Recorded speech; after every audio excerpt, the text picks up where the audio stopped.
welcome to Grit with Wisdom. This is the podcast that delves deep into the inner psyche of mountain bikers from all aspects of our sport in order to discover the tools and the tactics that can help us have more fun out on the trails more often. Our aim here is to help you understand what it takes to push our own personal boundaries in the sport we love from a mental and emotional perspective. Hello everyone, we're back for another Voice of the Athletes episode up here at Crankworx Whistler. Today's Tuesday, so today we've got the Garbanzo DH, the Adaptive DH, as well as a bunch of other fun events happening. We're going to go out and speak to as many athletes as possible. Fantastic, guys. I'm here with Jayden after what was the practice round now of the Adaptive DH? Yeah, a bit of rerun, downhill, You've got a little bit of downtime and then you're going to head back out there this afternoon? Yeah, I'm just going to shoot back to work for a few hours. I'm meant to be there now. Go to work, come back down, run the course, see how we go. Yeah. I love it, brother. And you still got time for a couple of quick questions. That's awesome. We'll get into it. What's your number one tip from a mental perspective of reaching your version of high performance? Yeah, well, it's just like being comfortable. I find I operate best when I'm comfortable with what I'm doing. I know where I'm going, I know what I'm doing. Like mountain biking is just absolutely risk versus reward, and it's like a huge mental battle, especially after like most of the people here have had spinal cord injuries who are racing the adaptive category. So like, you know, that's always playing in the back of your head, like, oh, I don't want to, wreck myself again. So it's like, risk versus reward. Just like take it slow, think through what you're doing, and be in a good headspace, and just do your best. Yeah. Yeah, man, that's a really cool insight there. I like that answer. Yeah. What role does visualization play in your pre-race preparation? It has a massive role. So I come from a bit of like a ski racing background. I do a lot of para ski racing as well, and like that's a massive part of what we do. Like trying to I'm still very much junior at it, but you want to know where you're going. You want to know where you're turning in early, and you want to be able to see it before you do it. So having like a rerun, memorizing as much of the track as you can is really important when you're rolling into it. Yeah. Fantastic, I love it. What's the most creative way you've ever crashed in the Whistler Bike Park? Most of the ones I do are at slow speed when I'm going to stop. I've done a few good flips. The most creative way is probably just one time I was finishing a course preview for the Fat Wednesday series, and I just did a big skid to finish and caught a rock and ended up right on my lid and cut my elbow open pretty good. But crashing's part of racing, Yeah. Totally. Touch wood, it doesn't happen today though. Touch wood, yeah, absolutely. Fantastic, man. Thanks so much for your time. Hey, and good luck this afternoon. Cheers, thank you so much, guys. I'm here with Amanda, who's participating today in the Adaptive DH. A couple of short questions, Amanda. We'll start with, what's your number one tip from a mental perspective to perform at your best? Probably just smooth as fast and fast as smooth. The smoother you can be, don't try and give it your all. Well, give it your all, but don't try and push things, because it's just, you're going to make mistakes, and it's better to not do that. Yeah, wise advice. I like that. Find the sweet spot. Yeah. Awesome. And I'm curious, what role does visualization play in your pre-race preparation? Oh, I'm very bad at that. Yesterday I went into the races completely blind, so that was great. Today I definitely had some more, pre-runs, so that made it way better, so I could at least know what was coming forward ahead of time. And yeah, that's kind of all I do. Is if I've been on the trail, then I'm more comfortable because I know I can make it down, and that's really the big thing. Yeah, fantastic. That must have been wild riding it blind yesterday. Yeah. Bit of a curveball question here. If you could create a brand new discipline of mountain bike racing, what would it look like and why? That's a hard one. You on the spot here? I don't know. I think just not discipline. Oh, I don't know. I love tech, so anything tech oriented is kind of for me. But kind of just having everyone together is even more fun, because then you can just have all different types of bikes all competing against each other. It's fun getting everyone together because we're all here for the same thing. Totally, all here to have fun on mountain bikes. Yeah, I love that. That sounds awesome. Hey, thanks so much for taking the time. Yeah. Awesome. I'm here with Alex from Squamish, renowned trail builder. Alex is racing the Adaptive DH here today. Got a couple of quick questions for him. Alex, what's your number one tip to prepare mentally for a race like the Adaptive DH? For yesterday's race, a bit more flow. You could kind of just be physical and make the turns, be fine. Tech races, obviously, it's just more tactic. Play your cards right. Remember when to pedal and when to slow down, and When to take breaks. This was actually a fairly long track for us. And, plan your breaks and just be organized before it starts. Totally, man. Yeah, wise advice. It must be so hard to race such a long course and to be able to perform at your best all the way down rather than just the first 500 meters.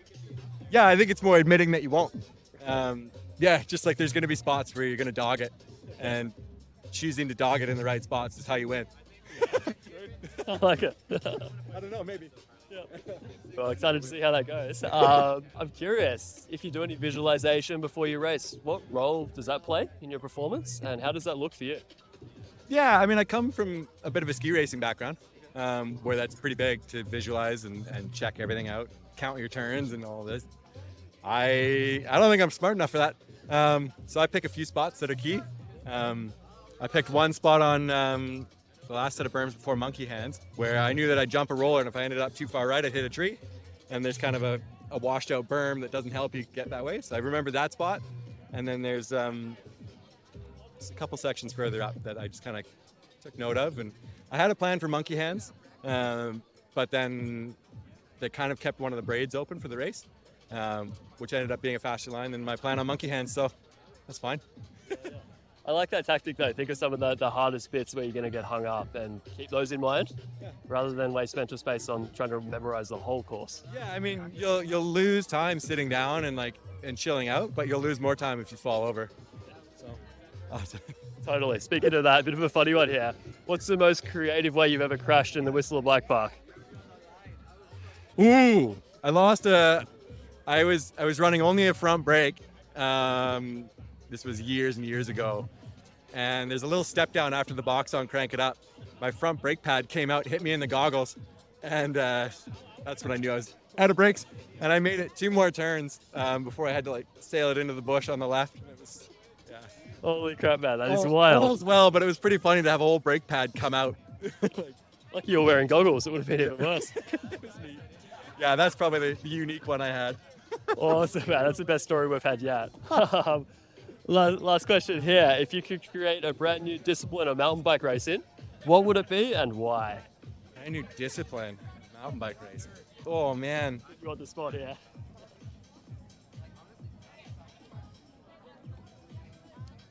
I don't think I would. It's perfect as it I'm is. quite happy with it. Yeah, I mean, I'm psyched to see the adaptive riding growing and seeing that that field can move into different parts of what's already there is wicked. Yeah, I don't think I would change too much of it. There's people that are they've got full-time jobs riding lines that they built themselves, and that's fun. And people that ride fast and they get paid to do that, and that's cool. I think it's doing well. Yeah, man, I love that attitude. It's awesome to see where we're at, eh? Yeah, that's all right. Fantastic. Well, man, thanks so much for taking the time to chat to us today. Awesome answers. Fantastic. We're here in the village with Aaron Gwin. Can ask him a few quick questions before we get into a longer form interview in a couple of weeks. Aaron, curious, what's your number one tip from a mental perspective for preparing for a race like the races we've got going on today? I think for me, mentally, preparation is everything. So if I feel fit coming in, like I've done everything to be as fit as I can, and my bike setup's good, then I feel pretty good. So I think for me, a lot of confidence just comes in knowing I'm prepared when I get to where I want to go. Yeah, fantastic. So actually doing the work, knowing that. Curious, what role does visualization play in your pre-race prep? Yeah, definitely plays a part. I'm very picky with my line selection and stuff, especially on World Cup downhill tracks. So I kind of slow down and practice a bit. I try to figure out every little line I want to be in, and so that I can do a top to bottom run in my head and be on the exact inch of track I want to be on, and I know what that piece of track looks like all the way down. So then when I'm warming up for my race run at the top of the hill, I'll usually do some top to bottom runs in my head and kind of visualize every single line, exactly what I want to do, where my shift points are. So then when you finally get to the race run, you're just kind of going through the motion and putting the pieces together. Man, it's such a dialed process, and it shows. Yeah. I'm curious, when you're doing that visualization, if you're riding a 7-minute racetrack, does that visualization, do you take 7 minutes? Do you run it in real time? It depends. Usually our tracks are 2.5 to 4.5 minutes, so not crazy long. I don't try to pay attention to like do it in the exact time I'm gonna do it. I just want to be able to picture it all the way down, top to bottom, kind of in my head, so that when I get there, I'm not surprised by anything. And then I find it kind of keeps my brain occupied in the race run, so it doesn't wander and start thinking about the race or about the result, or like it's just focused on the track, hitting my lines, and kind of putting the pieces of the puzzle together, and then cross the finish line, and then you'll let that tell you how fast you went. Yeah, fantastic, man. Thanks for the insight there. That's great. One last question here. What's the most creative way you've ever crashed in the Whistler Bike Park? The most creative way. Dude, thankfully, and I don't know that I want to say this because I'm going to ride a bunch more today, but I've only ever ridden here 3 or 4 days, and I don't think I've ever had a crash here. So we're going to try to keep that streak alive today. Good for you. Run over there and touch that wood. Dude, thanks so much for the time today. Thanks, guys. I'm curious, preparing for a race like this, what's your number one tip to prepare from a mental perspective? I think for a race like Garbo, like it is pretty tough. Like it just, it's a tough track and it's really long. So just having fun, trying to like keep it light and happy is always really good. And just, I think for this track, if you can like have fun and kind of shred and just like feel sick, you're going to do really well. So it's probably important. And yeah, that's what I'm trying to do. Yeah, I love that answer. Go back to the why. Yeah. Fun. That's fantastic. And yeah, pretty long race course. I'm curious, what role does visualization play in your pre-race preparation? I think, yeah, it's pretty big. And there's a lot of like this track especially is super technical and there's a lot of different lines. So trying to just like mentally go through the whole track, feel the flow really helps. And it makes it easier, which is helpful on this track. Yeah, great answer. Thanks for the insight there.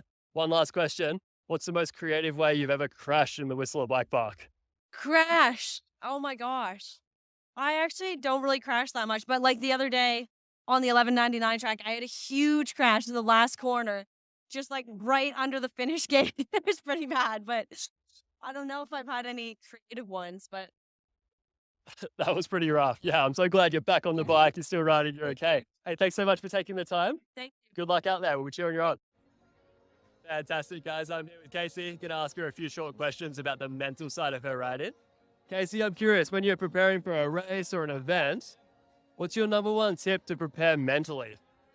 I think it's all about just visualizing your line and basically the first 3 moves that you're gonna do. I think is is key, and then have a plan for the rest of it. But the first 3 moves kind of gets you into the flow of it, and if you can get those 3 things dialed in, then the rest is easy. So yeah, and then yeah, just some deep breaths and drop in.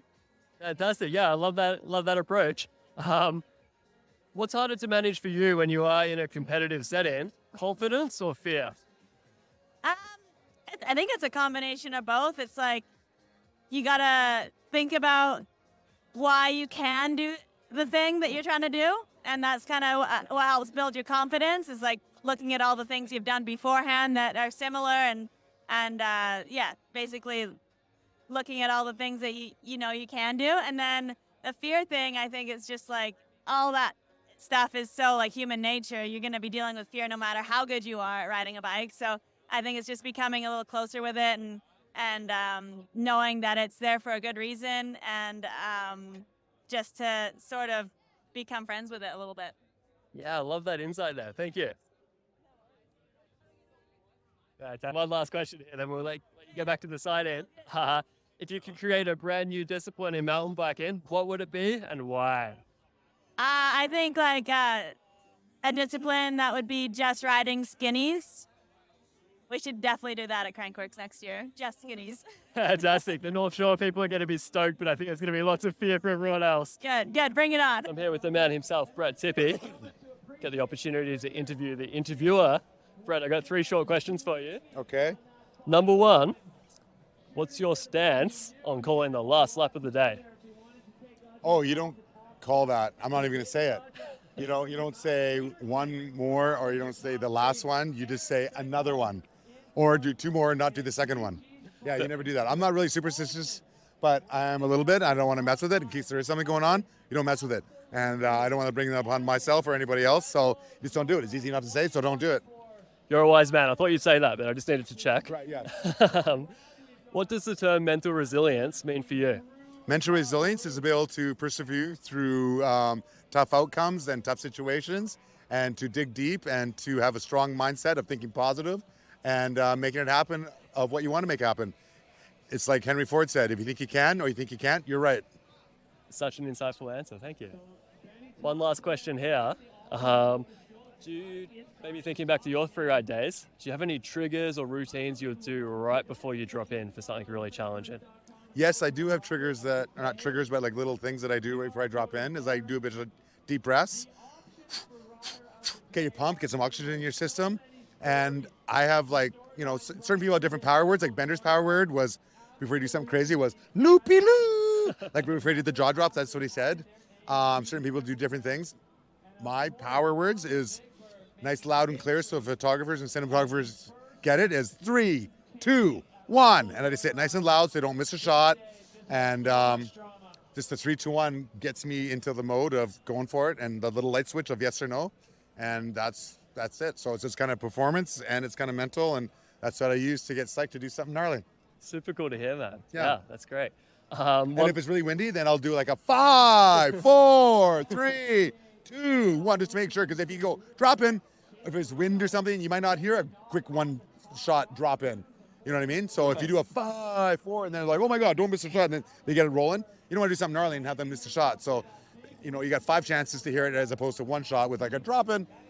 Yeah, high performance. Got it, man. That's the answer of a seasoned professional right there. Not only thinking about your run, but thinking about the photographer getting it as Yeah, well. totally, exactly. Yeah, you all work together to get the content, get the goods. Awesome, man. Hey, thanks so much. I've got a bonus question for you. Okay, bonus question. If you could never wash your bike again or never take a shower again after a ride, which one would you choose? Never wash my bike again. That's the obvious answer. Right, it's like my motto. They're called dirt bikes for a reason. I'm sure your wife will thank you for that answer. And you have to respect bacteria, on the other hand, because it's the only culture some people have. Fantastic, man. Hey, thanks so much for your time today. Thanks for the questions. Really appreciate Yeah, it. check out their podcast. It's really cool, really fun. Awesome, guys. I'm here with Jack today in the Da Vinci tent. Got 3 short questions for you, Jack. Awesome. First one here, nice and easy. What's your stance when you're running Whistler Bike Park? What's your stance of calling the last lap of the day? Just the same lap you've been riding all day. It's usually a dirt merchant A line, if you ask me. That's a gnarly last lap. I love it. Finish strong. Fantastic. When we talk about the term mental toughness, what does that mean for you? That's a good question. I think just being able to compartmentalize your thoughts, so like especially with racing, like being able to separate like maybe your emotions from your physical like side of like being an athlete and riding your bike, and not letting them like interfere too much with each other, and being able to like stay focused and lock in when it counts, and being level-headed and stuff definitely makes a difference. Awesome, man. That's such a great answer. Yeah. One last question here. What's the last thing you'll do in terms of your pre-race routine? What's the last thing you'll do before you drop in for a race run? Before I drop in, I usually do like 10, 15 push-ups, and then we line up in the gate. And I'm not too big on like the visualization, so I usually just like take like a bunch of deep breaths, and in the gate, stretching out my forearms on the grips, and then just you get your 30-second countdown, and you just stand up and get ready to go. Awesome, dude. Sounds like a super polished routine. Hey, thanks, man. Awesome. Cheers, guys. Great to chat with you. I'm here with Georgia Astle. Georgia has had a massive week here at Crankworx. Georgia, I got 3 short questions with you. I'll start with an easy one. What's your stance on saying last lap of the day when you're riding here at Whistler Bike Park? I mean, I'm definitely a 2 more skip the last, just because I don't want to be the guy to say last lap and then it doesn't go well. Yeah, wise answer. And our friend Brett Tippie agreed with you. Exactly the same answer. Fantastic. When I say the word or the term mental resilience, what does that mean for you? That's this guy. That's having crashes and getting back. That's like just having a tough day and pushing through. But I mean, I would say the biggest mental resilience guy I've ever met is Tom. So it's kind of cool sitting next to him. So cool, hey? Last question here. What's the last thing you do in terms of your pre-race routine? What's the last thing you'll do before you drop in? That's a good question. I feel like when I was racing a lot, it would always be that last little visualization, and then just like little 3 keywords for me is always like smooth, breathe, and pedal. those are the things I have to say to myself before my race run as a reminder. Yeah, that's some solid power words right there. Yeah. Awesome, Georgia. Thanks so much. What's up, guys? Just one more thing before you hit the trails. If you enjoyed this podcast, please be sure to subscribe and don't be a stranger. I'd love to hear from you about any topics or any particular episodes that you enjoyed, and even about any guests that you'd like to hear me have on the show in the future. You can find me on Instagram at _mind_mountain. This podcast, mountain biking, and mindset are all things that are very close to my heart, so I feel super grateful to be able to share these conversations with you. So much love to you all for taking the time to listen. I'll see you next time.